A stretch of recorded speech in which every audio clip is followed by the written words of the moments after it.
I don't need a husband with dementia who can't earn money anymore. You take care of him by yourself. Pamela, my mother-in-law, said this and moved into a high-rise apartment with my husband, Oliver. I'm tired of living with you, who can't even get along with my mother. Even Oliver, whom I thought was on my side, said this and left. I stood there, shocked by the sudden turn of events. Finally, those idiots are gone. The one who reached out to me with these words was surprisingly Harrison, my father-in-law, who was supposed to have dementia. I am Nina, 25 years old. Oliver and I are about to celebrate our second wedding anniversary. We both work and don't have children. Since we're both busy with our jobs, we decided not to have kids. Oliver and I work at the company run by Harrison. I joined the company as a mid-career hire a few years ago, and Oliver and I, being the only two in our cohort, quickly became friends. Unlike me, who is shy and reserved, Oliver is outgoing and sociable, always surrounded by people. I fell for Oliver without knowing he was the son of the president. Half a year after joining, when Oliver was transferred to another department, he confessed to me. I was planning to announce it to other employees when I transferred, but actually, I'm the only son of the president, and the next president, so I have to study a lot to become president. I might be busier than before, and we may not have much time together, but is that okay? I was surprised by his words. Until then, he had never shown any signs of being the president's son. I had no idea, but I don't mind if you're busy. I love my job and want to do my best, so it's fine if we don't have much time together. I was headhunted by the president to work at his company because of my multiple qualifications. In my previous company, I couldn't make full use of my qualifications, but now I enjoy my job immensely. That's why I wanted to focus on my career for a while. Hearing this, Oliver's expression relaxed. Really? That's great. Then let's work well together. And so Oliver and I started dating. I was surprised to learn he was the president's son, but I was more thrilled to be dating him. After a year and a half of dating, Oliver and I got married. Even after marriage, both of us were career-focused and didn't have much time together.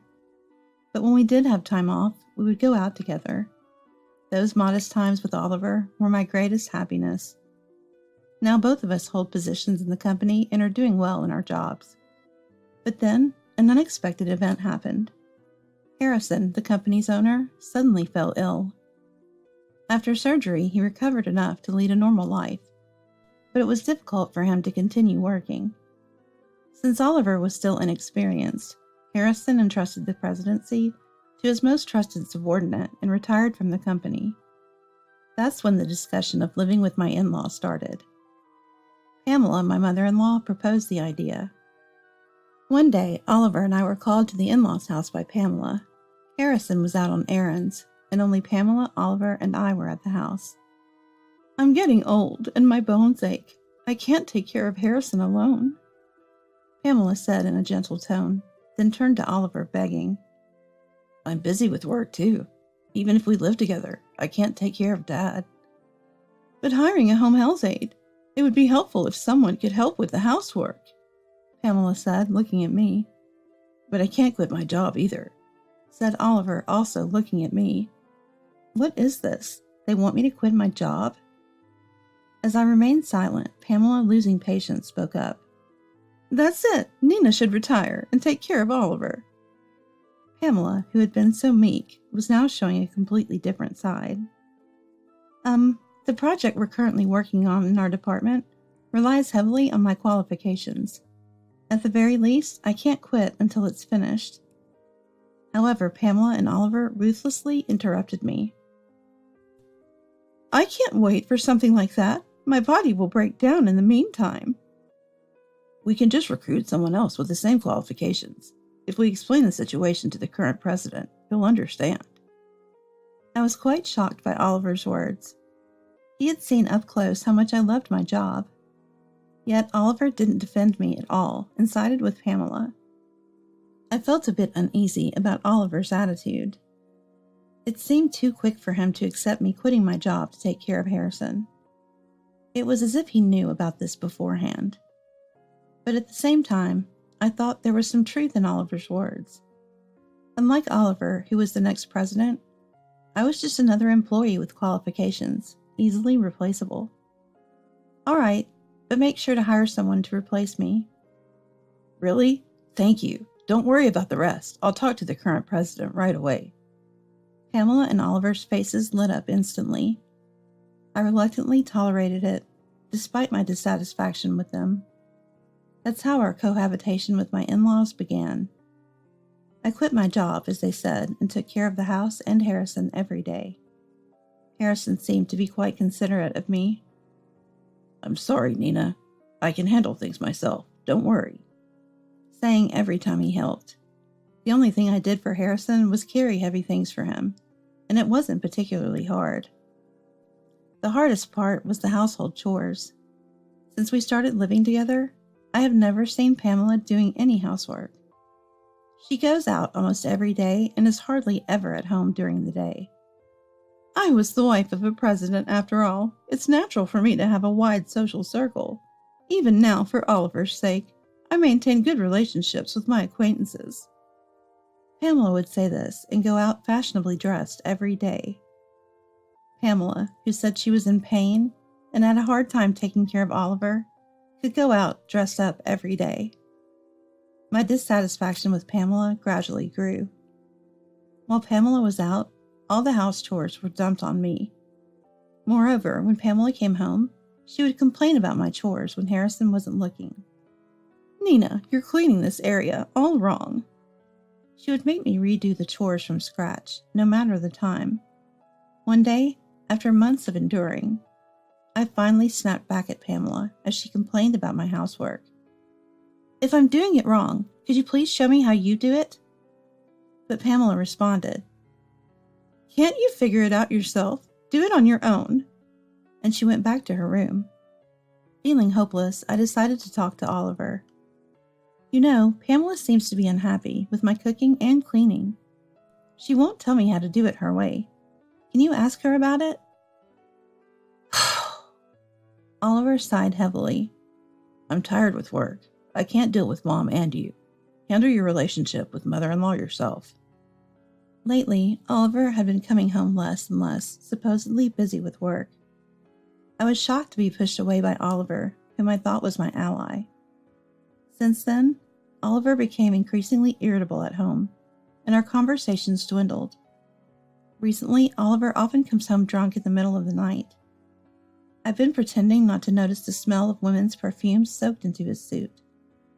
I was beginning to feel overwhelmed, carrying so much stress alone. Harrison's memory was getting worse by the day. Watching him, Pamela complained disdainfully. That man has finally become demented. Harrison's forgetfulness worsened, and recently he couldn't even recognize Pamela or Oliver. I had a son. His name was... Harrison would tell me the same story every day. I felt sad that Harrison, who was so loving towards his son, had forgotten Oliver. Even as Harrison's condition deteriorated, Oliver kept saying he was too busy with work to care for his family. Pamela, as usual, was often out and seemed uninterested in Harrison. Both Pamela and Oliver, who had been so kind to Harrison when he was lucid, changed their attitudes drastically as his memory worsened. I thought I had to take care of Harrison properly, so I listened to his stories attentively every day. Then one day, something happened. As usual, I was cooking dinner, waiting for Pamela and Oliver to return. Then the front door opened. I heard Pamela and Oliver's voices. Oliver is back too? That's unusually early for today. As I went to the entrance, I was stunned by the sight. Pamela and Oliver, standing at the door, were both holding large suitcases. Nina, Oliver and I have decided to move. Oliver bought a high-rise apartment in an upscale neighborhood. We'll be living there from today. Pamela said proudly, looking at me, dumbfounded. A high-rise apartment?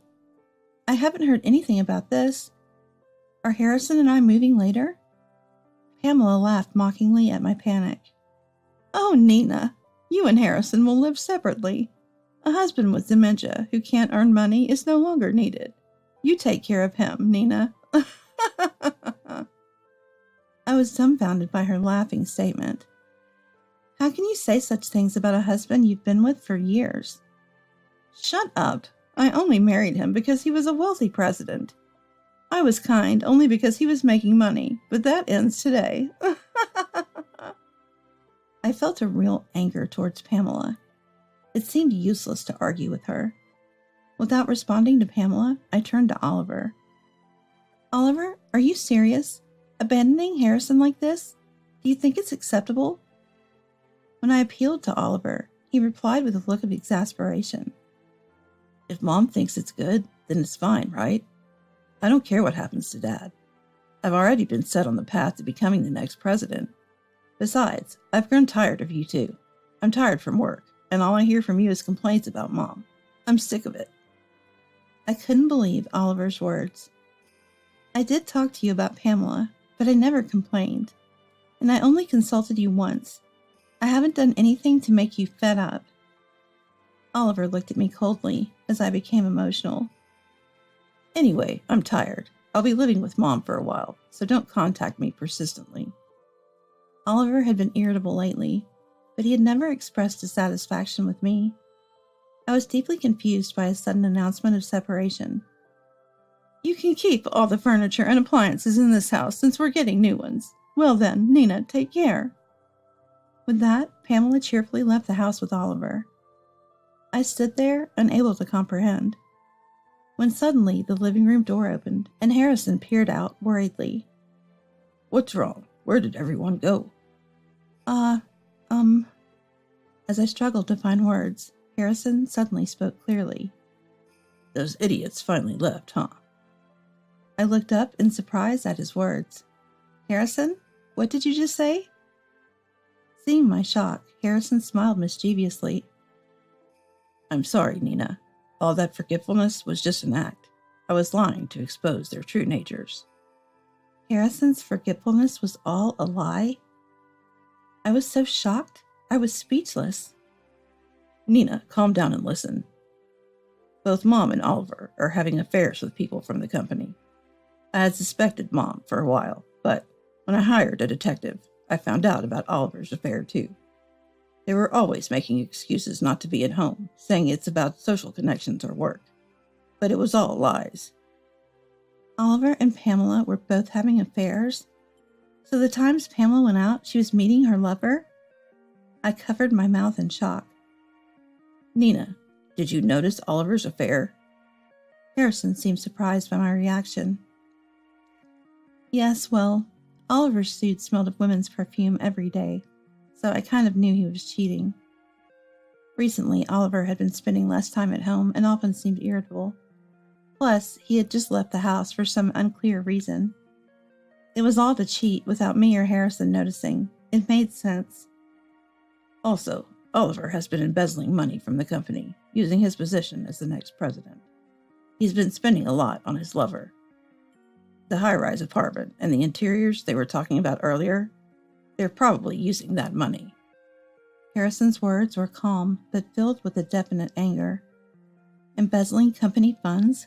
Oliver? With so many revelations at once, my head was spinning. I didn't know whether to be angry or sad. Seeing my expression, Harrison said apologetically, It's understandable to be confused after hearing all of this suddenly. I'm truly sorry for my foolish son. We'll probably get a divorce, Nina. You can do as you like with Oliver. I denied Harrison's apology. Don't apologize, Harrison. You did nothing wrong. And now that I've heard all this, I can't continue my marriage with Oliver. I can't forgive him for easily betraying a son-loving father like you. Hearing my words, Harrison thought for a moment, then slowly said, If you're okay with it, Nina, there's something I want your help with. Shall we punish these two together? I nodded firmly at Harrison's proposal. Please let me help. We need to teach those two a lesson. Then, on the weekend, Harrison and I visited the high-rise apartment where Pamela and Oliver were living. I had called them saying, I need to deliver something forgotten at the in-laws. I'm not sure what's needed, so I'd like Oliver to be at home too. I told them I was coming alone. I rang their video doorbell. Harrison waded out of sight of the camera. Oh, Nina, long time no see. How's living with Harrison? We're having a comfortable life in this high-rise. Pamela sneered at me through the video doorbell. Just open the door, please. Annoyed, Pamela snorted and abruptly turned off the video doorbell. Seconds later, the front door opened and Pamela appeared.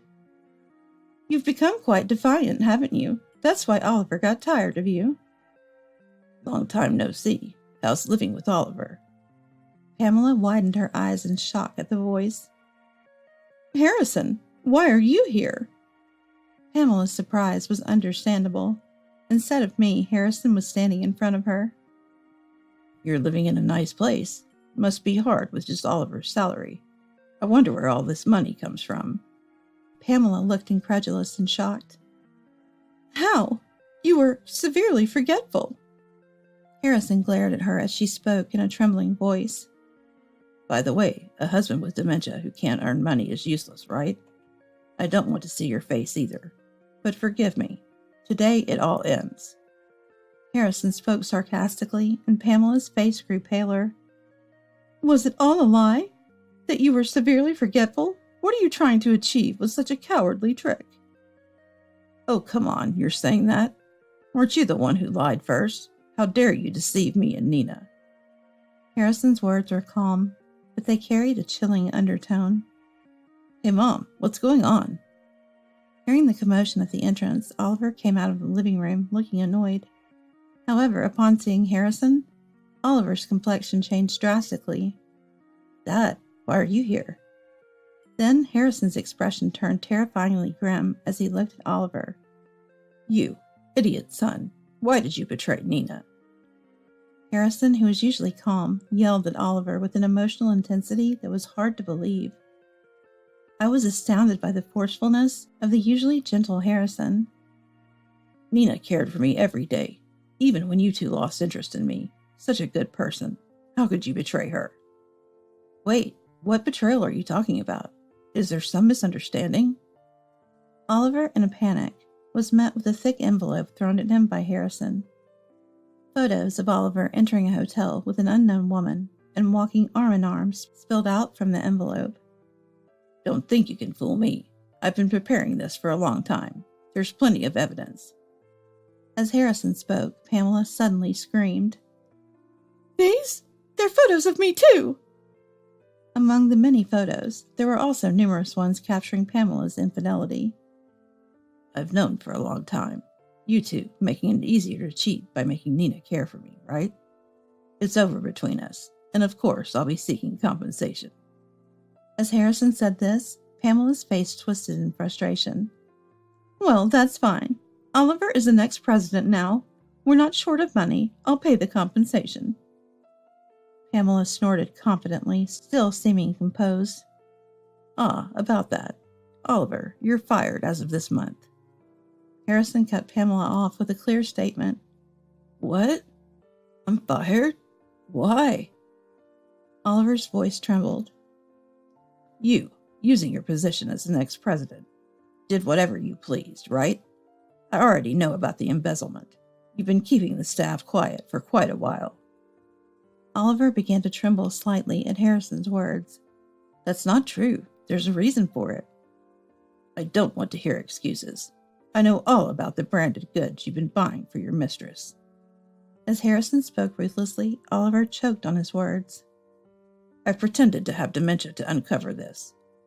You were thorough in covering your tracks, so I made you think I had dementia to catch you off guard.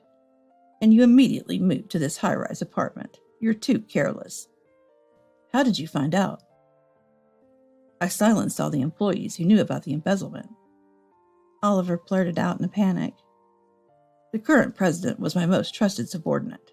He's really competent and noticed your misconduct quickly. He was just struggling to find legal evidence. That's why I acted like I had dementia. Hearing Harrison's story, Oliver collapsed to his knees. Legally prosecuted? That can't be. I'm the next president. Oliver was flustered, and Pamela's face turned pale beside him. What? If Oliver is fired, how will he live? And if he gets a criminal record? Harrison looked at them with cold eyes. Oliver, what you did is a serious crime. You'll have to pay for it. Also, the position of next president isn't something you earned yourself. I knew you weren't capable. That's why I didn't make you president immediately. But instead of growing, you misused your position and broke the rules. It's a pity. Harrison's tone sounded somewhat sad. Oliver's eyes filled with tears at his words. Damn. Nina, you won't leave me, right?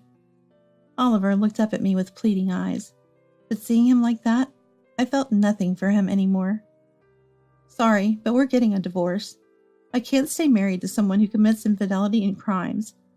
Besides, you betrayed me and Harrison first. Goodbye. No, not Nina too. Oliver cried out in anguish, his face wet with tears. Beside him, Pamela stood in a daze, shell-shocked. From now on, communicate through a lawyer. Let's go, Nina. Harrison said this to the two of them and then left the scene with me. Afterward, my in-laws quickly got divorced. My divorce from Oliver was finalized soon after their divorce. Pamela and Oliver, who committed adultery, were demanded to pay a lump sum as compensation. However, the two of them had squandered their savings and ended up having to borrow money to pay the compensation. Moreover, Harrison, adding insult to injury, sued Oliver for embezzling company funds. As a result, Oliver was fired from the company and faced a heavy compensation claim. Additionally, the rumor about Oliver spread to other companies in the same industry, making it difficult for him to find new employment. Now the two of them are struggling to make ends meet, desperately working day and night at part-time jobs. On the other hand, I was invited by Harrison to return to the company.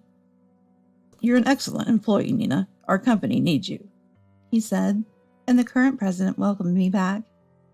Accepting the invitation, I returned to work with renewed vigor, perhaps due to my return to a job I love. I've been told I look happier and more radiant. From now on, I plan to live freely for myself.